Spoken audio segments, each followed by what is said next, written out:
Hello, all 20-ish of you. How are you guys doing today? If you're new to this channel, welcome. We're gonna do some crazy stuff over here. So I am dedicating this channel mostly to just really practical money-saving tips when it comes to food, as well as some other hacks that you can obviously have fun with. So I'm an avid fisher, avid hunter, baker, cooker, you name it. So we're gonna get into some really great stuff. But nonetheless, today we are going to be making mozzarella cheese. Now there's a few reasons for this.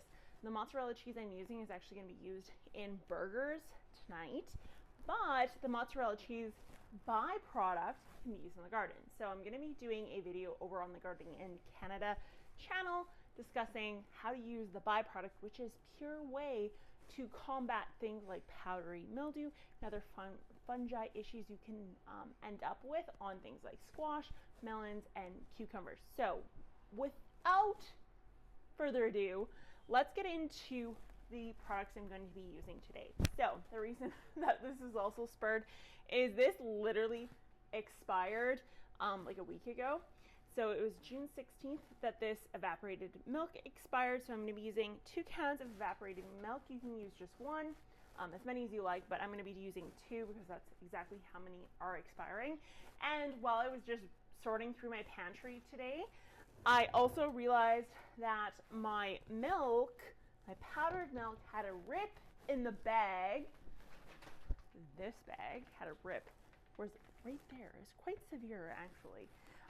So I ended up having to vacuum seal what I could in regards to cans wise. So I use this bad boy here, and I had a little bit left over, exactly 1 cup. So it's 1-to-3 ratio between the powdered milk and water. So I'm going to show you how to use these 2 really inexpensive products to make literal mozzarella cheese. Now I just made butter today too with some expired whipping cream. Sounds bizarre, delicious butter though, a huge amount of it actually. And one of the byproducts you can get from that is buttermilk, which also will contain whey. So that's another way that you can do this. Let me know in the comments down below if you want a video on how to make butter for less. I literally buy whipping cream that's 50% off because it's expiring, and I just use it to make butter and then buttermilk. But I'm gonna use this for pancakes tomorrow, so it's going in the background. It's not being used for the whey product that we're going to use to combat powdery mildew. So welcome to my kitchen. It's not clean, very basic. I'm sorry, I apologize. And let's just get straight into it. So I'm going to be using this bigger container for my powdered milk only because I have the bigger pot here. So it's 1 cup-ish, doesn't have to be exact, of the powdered milk product combined with 3 cups of water. Now the water doesn't have to be warm or cold, just go room temperature-ish, lukewarm-ish, and you should be good to go. Sweet. And I actually, anyone who's on this channel who's watched me on like my soul science, plant science channel, I really enjoy this stuff. Like I really enjoy that sort of thing. I don't know why, but doing food from scratch, it's a beautiful thing. So I have burger buns, which clearly have risen a lot.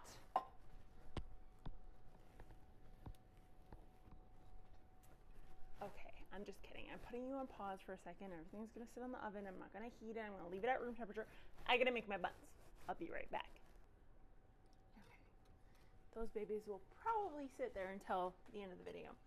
So now I'm going to turn my heat up. I just want to make sure this is all mixed in good before I turn the heat on, especially the non-evaporated milk one. Now, one thing I will say is if you're coming to this video from the initial, from the whey video that I'm posting about the science of whey, the powdered milk version of this yields much more whey product than evaporated or whole milk or regular milk, anything. Like there's any version of dairy you could do this with. So just keep that in mind. If you're going for plant application, you want to make sure you're using this stuff because this is what you would want to use because it yields the most. Now, one thing I will say is that as well is that the powdered version of this, while it yields more whey, I can't say for sure like parts per million or concentration if the whey is higher. It just yields more product is what it comes down to, and it works on powdery mildew the same way as this other stuff. So I just want to make sure that this is like whipped up. Then I'm just going to whip this one up as well. Okay, so now I'm going to turn my burners on. So like a touch screen, it's incredibly inconvenient, just so you guys know. Okay, so I'm going to turn this on and I'm going to put it just below medium. So one below medium. I'm going to start there, and I may, depending on the day, increase this over time. So we're going to let these guys hang out. Hopefully don't burn my poor cloth there. And you just want to make sure you're relatively continually, I'm not decreasing the heat, I'm just decreasing the burner size. I don't know, what do you call that on this? So you can see there's two very drastically different colors. I don't know if it's showing up on camera, but this is almost like a brownish. It looks very similar to how when I can milk, which is not FDA approved, just an FYI, looks very similar to how when I can milk, it kind of comes out to like this brown white compared to the powdered milk, which is very, very bright white.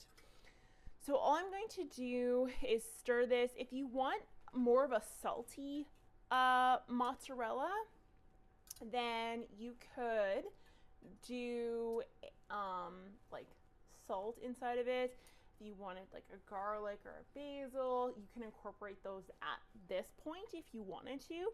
It's kind of up to you though. So I'm just doing plain mozzarella because Bob is pretty picky when it comes to flavor.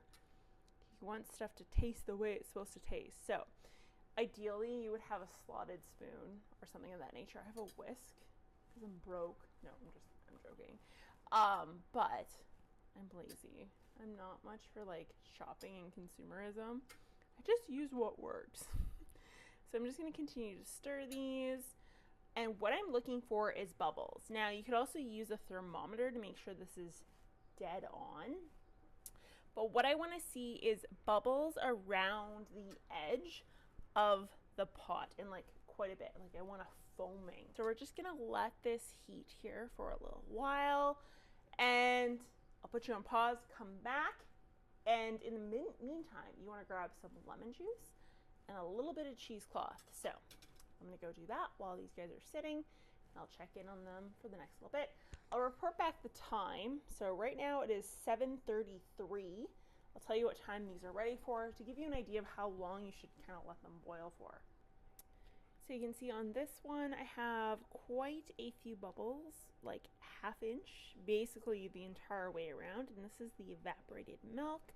And then on this side, I have something very similar, but not as much. And that's something you can expect with the powdered milk. So you can see it's about ½ inch-ish. So yeah, a little bit of steam coming off the top. So I'll show you what the next step is once you kind of see this look. Okay, so I'm getting some curdling action happening. I'll try to show you. I'm not going to be able to. I'm trying not to scrape the bottom. You don't want to scrape the bottom too much if you're starting to get kind of like chunkies in there. You just want to whisk on the surface. This one maybe like this little bits and bobs, that's cheese beginning to form. So I'm just going to sit here and continue to very gently stir. And then after about 5 minutes, so I forgot to tell you the time. So it's 7:45 right now after I added that tablespoon. So what was that? About 10 minutes to make cheese, which is shocking. So yeah, I'm just going to continue to stir this. And after every 5 minutes, I'm going to add another tablespoon of lime juice or lemon juice, whichever you're choosing. I'm using lemon. And just watch and see what happens. If I'm seeing like curdling action happening a little bit quicker, then I will stop at 2, but nonetheless. So I'm going to add the second batch of 1 tablespoon of this stuff. And this is super concentrated at this point because this is the bottom of the barrel. And I don't know, anyone in Canada probably knows this, but this no-name stuff is kind of junk. It literally like sits at the bottom, but it is what it is. Beggars can't be choosers. Am I right or am I right? Okay. Yeah, see, I'm starting to get some really good curdle in there. It's literally sticking to my whisk. So this is the powdered, and the evaporated is doing, what is it doing? And I haven't changed my heat. The whole time I've kept it at 1 below medium. And to be honest, I could probably go to medium, but nonetheless. So this one's taking a little bit longer. The evaporated may be more lemony in nature, which is okay. I mean, oh yeah, this, so the powdered is really doing its job. So I'm just gonna sit here and continue to do this. Incredibly boring. So time, so I don't bore you, is 7:47. I'm gonna keep going and I'll let you know when it's done. Okay, so it's 7:49 and the the powdered skimmed milk is done. So it looks like urine combined with literal curdled stuff. So once it hits this point, what we want to do is turn the burner off and just simply strain it with the cheesecloth. So I am going to let this just sit to the side for a second till I get this one fully curdled over on the evaporated milk side, but it's going to look identical after it's done. So I'm just going to give it a quick whip. Again, I'm not sinking it or scraping the bottom. I'm just like halfway through the pot, giving it a little twirl. Check my buns while I'm doing this. This is, oh my gosh. These guys, my buns are ready. My buns are ready to go in the oven. Okay. This is literally me all the time. ADHD brain. Okay. I'm going to, I feel it firming on the bottom. It's not there yet. Okay, so I'm going to put my buns in the oven and then I'm going to continue with this one here. I'll be right back. Say hello to beautiful burger buns.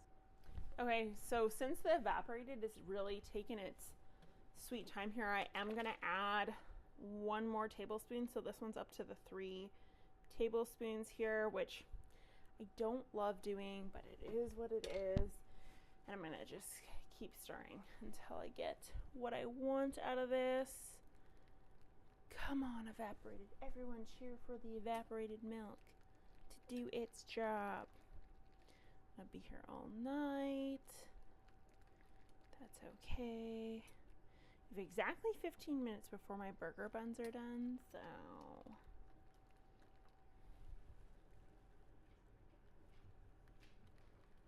it's like forming cheese on the side of a pot, which is incredibly irritating, and the bottom, but the middle's like, no, we're not gonna make cheese. It's not gonna be a thing. This is why I usually use powdered milk. That's literally why I have all this powdered milk, wherever it is now. It's over there, and I have 2 jars in the basement. But that's the reason I make the powdered milk, is because it gives me whey, and then it also gives me mozzarella cheese, homemade mozzarella cheese. So I'm just gonna sit here and keep going and going and going. Do I have to put 4? It's like literally like an inch of cheese on the bottom and nothing above. Jeez Louise. Should I do 4? For the sake of science. 4 tablespoons of lime, which is like the most I've ever done.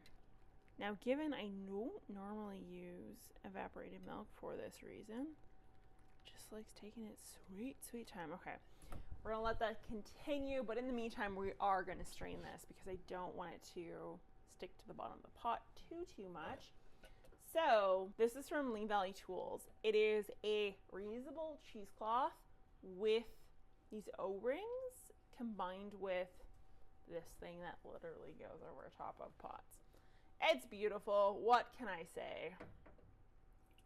So I'm just going to pour this in.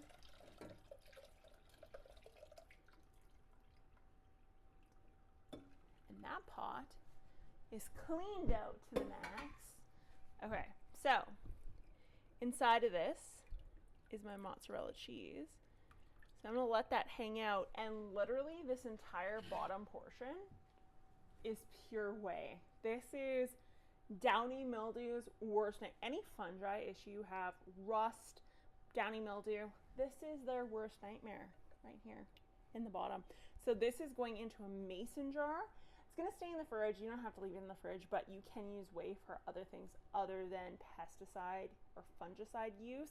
Obviously, I'm using mine for fungicide use for the most part. But if I want to make like a smoothie or something with some whey in it, I'm gonna use it. So 1 cup, it literally gave me this little knob of mozzarella cheese, but it's enough to make me happy. This is gonna be more cheese, less whey. That's what it's gonna come down to. So that's probably half cup of whey per 1 cup of the other stuff. Okay, I'm just gonna continue. Oh, what is this doing? Okay, I'm gonna continue with this. I'll let you know what time it finishes at. It is 7:55, so I'll let you know what time. I'm literally just gonna sit here and stir it. Okay, so evaporated milk version's not working too hot, and I wonder if it's because of the age. It is 2-ish years old, sitting on my pantry, so I wonder if that's the reason for why it's not curdling. It is pretty much brown. I am going to cheesecloth strain it just to see what comes out of it, but so far it's looking like the dried milk is the best option, and that is what I normally use. I'm literally using the evaporated because of the expiry date, so we'll see. If anyone has tips or tricks to actually curdling evaporated milk, please let me know in the comments down below. I'm kind of frustrated as to why it didn't work. But anyways, powdered milk, it's the way to go. So I'm gonna strain this bad boy out, see what comes out of it. I'll show you what's up, but regardless, I'm not sure what I'm gonna get for whey-wise. It's not looking too good. In the meantime, it is straining right now. It actually is turning out whey. It's just really, really heavy. So I'll show you that. So it is straining. It's just taking a really long time. It looks identical whey-wise. It's just less whey, more mozzarella is what it's coming down to. But this is kind of what the mozzarella looks like from the skim dried mozzarella cheese that I had. So it's kind of like a ricotta more so. You can use it in lasagna. So what I did was I took half of the clump and I actually used it to put into my burger patties. And then I'm going to use the remainder of this to actually top dress the hamburger patties I have. So that's what it looks like. It's kind of like a ricotta. It's really tasty, actually, is what it is. I was literally like making the burgers and my husband like ran by and like grabbed a piece and he's like, yeah, no, that's mine. So you can salt this to bring out the flavors just a little bit more, but my burgers are salted, so that should be enough. Anyways, I'm gonna continue to let this dry out and I'll show you what it looks like. So the camera just randomly cut out, but the reality is that more whey comes when you use powdered milk over the evaporated stuff. The evaporated stuff comes out a little brown and the obvious white powder comes out as a white cheese. So what you want to do is up to you, depending on the situation you're in and how much cheese you want to make. But the evaporated milk was probably 5 times more milk than that of the powdered. So Thank you guys so much for watching. If you enjoyed the video, be sure to give it a thumbs up, hit that subscribe button. Let me know in the comments down below if you know how to make cheese or whey or anything like that, and the techniques you use. I will talk to you guys next time. Bye!